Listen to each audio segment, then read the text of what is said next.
Have you ever wondered why you pray for grace? Not just the polite words you say before a meal, not just a Sunday ritual, but the deeper, unshakable reason you whisper to God. Give me grace. Think about it. Grace isn't just a word that floats on the pages of the Bible. It's the very breath that keeps you alive when the weight of the world feels unbearable. You don't pray for grace because you're weak. You pray for grace because you know deep inside that strength itself is born from a place beyond you. You've tasted moments when you could not carry yourself, and yet you were carried. And maybe you didn't even realize it until later, when you looked back and said, "That had to be God." When the Apostle Paul wrote, "My grace is sufficient for you, for my power is made perfect in weakness," in 2 Corinthians 12, he wasn't talking about some abstract theology. He was describing a lived reality. Paul begged God 3 times to take away the thorn in his flesh. God didn't remove the pain. He gave Paul something better, a revelation that divine grace doesn't eliminate suffering, it transforms it. And isn't that the heartbeat of your prayers? You don't always pray for the storm to end. Sometimes you pray for the grace to endure it without drowning. Grace prayers have purpose because they shift the center of gravity. You stop depending on your limited willpower and start drawing from an eternal source. It's like plugging a fragile lamp into a hidden power grid that never runs out. Without grace, your light flickers. With grace, you shine even in the darkest night. And here's the mystery. Grace never arrives like you expect it. It doesn't always roar like a lion. Sometimes it whispers, sometimes it nudges, sometimes it holds you steady when everyone else walks away. Think of David in the caves running from Saul. He should have been crushed by fear. But when you read the Psalms, he wrote during those seasons, you see the language of grace. "The Lord is my shepherd, I shall not want." That wasn't bravado. That was a man on the edge of despair, clinging to something invisible, praying for grace in the silence of a cave. And those prayers gave him the strength not to kill Saul when he had the chance, but to wait for God's timing. Grace makes you strong enough to choose restraint when vengeance is burning in your bones. And what about you? How often have you stood at the edge of your own cave, pressed by bills, by broken relationships, by silent battles nobody knows you fight? Maybe you've whispered prayers at midnight, words that never made it to social media, but were etched on the walls of heaven. "God, I can't do this unless you give me grace." And somehow you woke up the next morning, put your feet on the floor, and kept moving. That's the unseen miracle. That's why the purpose of grace prayers isn't to get what you want. It's to receive what you need when you least deserve it. Grace prayers are not bargaining with God. They're alignment. They're you saying, "I choose your strength over my strength, your timing over my timing, your mercy over my performance." And that's what sets you free. Because in a world that shouts earn, it prove, it fight for it, grace whispers, receive it, rest in it, live through it. Now think of the cross. Jesus hanging between heaven and earth prayed not for wrath to fall on his enemies, but for grace to cover them. "Father, forgive them, for they know not what they do." That's the ultimate grace prayer. And you realize if Jesus chose to pray grace over those who nailed him to wood, then you too are called to pray grace into the faces of those who hurt you. Because grace is not just for you, it flows through you. Here's the paradox. When you pray for grace, you're not just asking God to intervene in your situation. You're asking Him to transform your heart. You're asking Him to make you a vessel. And that's dangerous because it means you can't stay bitter. You can't stay vengeful. Grace prayers soften you until forgiveness becomes possible, even when justice hasn't arrived yet. When you look at your own life, you know how quickly control slips through your fingers. You plan, you hustle, you try to keep every piece in place. But then a diagnosis comes, or a job ends, or someone you love walks away, and suddenly the script you wrote for yourself is torn in two. In those moments, grace prayers become the only language left. You stop pretending you've got it all together, and you start reaching for the only one who holds it all. And here's what you discover. Grace doesn't just rescue you from falling. It teaches you how to walk again, how to breathe again, how to hope again. Take the story of Peter walking on water. You remember it. The waves were wild, the storm was raging, and Peter did what no one else dared. He stepped out of the boat.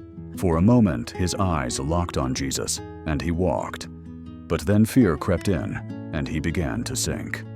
And what was his prayer? Not a carefully crafted speech. Just 3 desperate words. Lord, save me. That's a grace prayer. Short, raw, real, and instantly, Jesus reached out His hand. You see, the purpose of grace prayers isn't eloquence, it's surrender. When you stop trying to impress God with your words and you start crying out from your heart, that's when grace rushes in like a flood. You've probably had those moments too.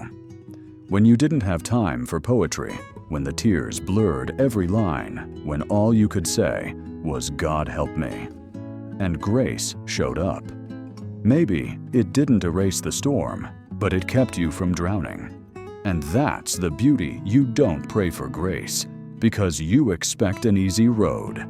You pray for grace because you want to be carried when the road breaks beneath your feet. Now, let's talk about something practical. You go to work. You face deadlines, difficult bosses, co-workers who misunderstand you. You go home, and there's conflict, kids crying, bills waiting. You live in a world that constantly asks more of you than you feel able to give. That's where grace prayers breathe life. Imagine walking into a meeting, not armed with anxiety, but with a quiet prayer, Lord, give me grace to speak with wisdom. Imagine standing in a heated argument with your spouse, and instead of shouting back, you whisper in your spirit, God, give me grace to love even now. Do you see the shift? Grace doesn't just shape the big moments, it transforms the ordinary ones. Think about the early church. These weren't superheroes. They were fishermen, tax collectors, men and women who faced persecution daily. And what sustained them, Acts chapter 4, tells us that when they prayed, great grace was upon them all. Grace wasn't just theological. It was tangible power. It was courage in the face of prisons, boldness in the face of threats, generosity in the face of scarcity.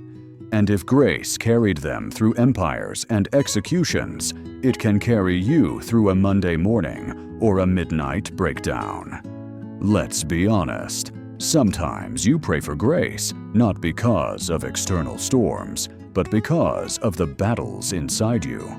The thoughts that won't stop, the temptations that pull you back into old habits, the shame that whispers you'll never be enough. That's why Hebrews tells you to come boldly to the throne of grace, that you may obtain mercy and find grace to help in time of need. Notice that word, boldly. You're not sneaking into God's presence like a criminal. You're running into the arms of a Father. Grace prayers remind you that you don't have to hide. You don't have to pretend. You can bring the mess, the failure, the weakness, and still hear Him say, "My grace is sufficient." And here's where it gets even deeper. When you pray for grace, you're training your heart to see life differently. You stop measuring everything by success or failure, by wins or losses. Instead, you start to see life through the lens of dependence. You realize that every breath is a gift, every open door is mercy, every sunrise is grace painted across the sky. That's why gratitude and grace are inseparable. The more you pray for grace, the more thankful you become, because you start to notice it everywhere, in the friend who calls at just the right time, in the strength to forgive, in the quiet peace that settles even when circumstances haven't changed. But don't misunderstand me. Grace doesn't make life easy. It makes life possible. Look at the martyrs of history, men and women who sang hymns while flames rose around them, who prayed forgiveness over their executioners. That's not human strength. That's grace. And you may never face a fire like theirs, but you will face trials that test the edges of your soul. And in those moments, grace prayers remind you that you are never alone. Now, let me bring this closer. Maybe right now you feel like you're running on empty. Maybe you've prayed for change and nothing has shifted. Maybe you've asked for healing and the pain is still there, and you're tempted to think God is silent. But what if the silence is not abandonment? What if the silence is an invitation to lean into grace? What if God is saying the same thing to you? He said to Paul, "My grace is sufficient for you." Here's the truth. You don't need more control. You don't need more certainty. You need more grace, because grace is the only thing that can meet you where you are and carry you where you cannot go on your own. You know, one of the most striking truths about grace is that it always comes before your strength. Think of Jacob wrestling with the angel at the river Jabbok.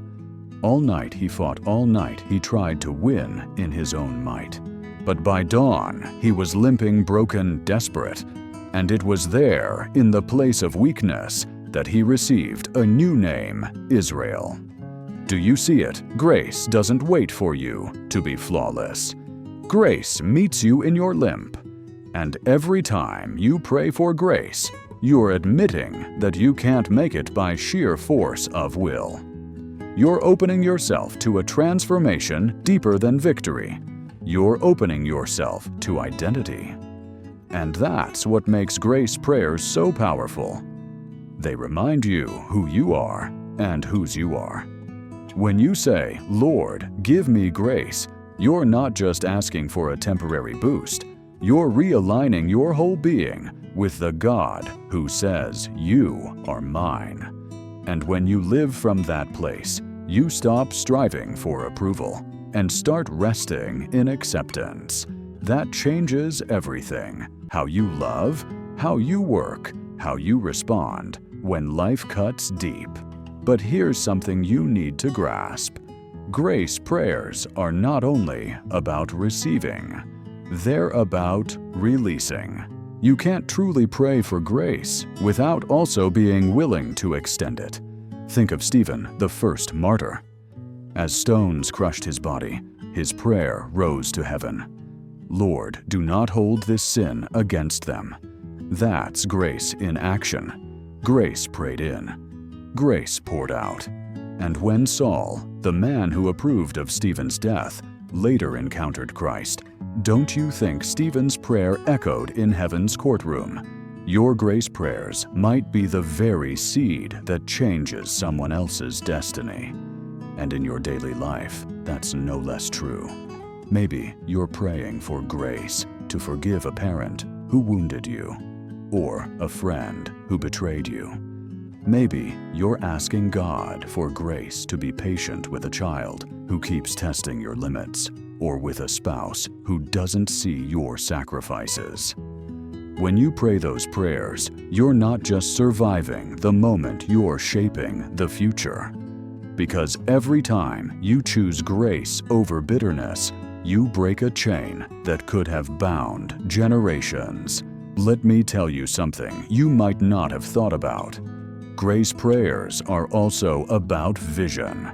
When you pray for grace, you're not just asking God to fix today, you're asking Him to prepare you for tomorrow. The Israelites prayed for manna in the wilderness, and every morning God gave just enough for that day. That was grace teaching them dependence. But when they entered the Promised Land, the manna stopped and they had to step into a new way of living. Grace had prepared them for the shift. And in your life, the same pattern unfolds. Today's grace may look like strength to endure. Tomorrow's grace may look like wisdom to build. The prayer for grace is not small. It's God training you to carry more than you thought you could, one step at a time. And here's where your story comes in. Maybe you've already seen it. You prayed for grace to get through heartbreak, and years later, you're the one comforting someone else who's broken. You prayed for grace to endure loneliness, and now you carry a compassion that draws others close. You prayed for grace in your weakness, and it became the very strength you use to lift someone else. That's the ripple effect of grace. It doesn't just change you, it changes the world through you. And yet there's a danger. You can pray for grace and still resist it. You can receive God's mercy, but cling to control. You can say the words, but refuse the surrender. That's why Jesus told Paul, "My grace is sufficient." Sufficient doesn't mean automatic. It means enough is there, but you must lean into it. Like water in a well, grace won't quench your thirst unless you draw it up. So, when you pray, don't just say the words, step into them. Trust that grace is not a concept, but a force, a living stream that runs through your life. Think of it this way. Without grace, prayer can become a wish list. But with grace, prayer becomes a lifeline. Without grace, faith becomes pressure. With grace, faith becomes freedom. Without grace, failure feels final. With grace, failure becomes fertile ground for growth. And that's why the purpose of grace prayers is never just survival. It's transformation. It's God shaping you into the kind of person who can carry His light into the darkest places. And I want you to imagine this. What would happen if every choice you made tomorrow was soaked in grace? If every conversation began with a prayer, "Lord, give me grace to listen, grace to love, grace to speak truth." How would your relationships change? How would your workplace feel? How would your family see you? You might not even notice the shift at first, but others would. Because grace leaves fingerprints. It leaves peace where there was tension, kindness, where there was sharpness, patience, where there was anger. Now, let's bring it all home. You've heard the verses. You've seen the stories. You've felt the need in your own soul. The purpose of grace prayers is not just about asking, it's about becoming. Becoming someone who carries the presence of God into ordinary moments.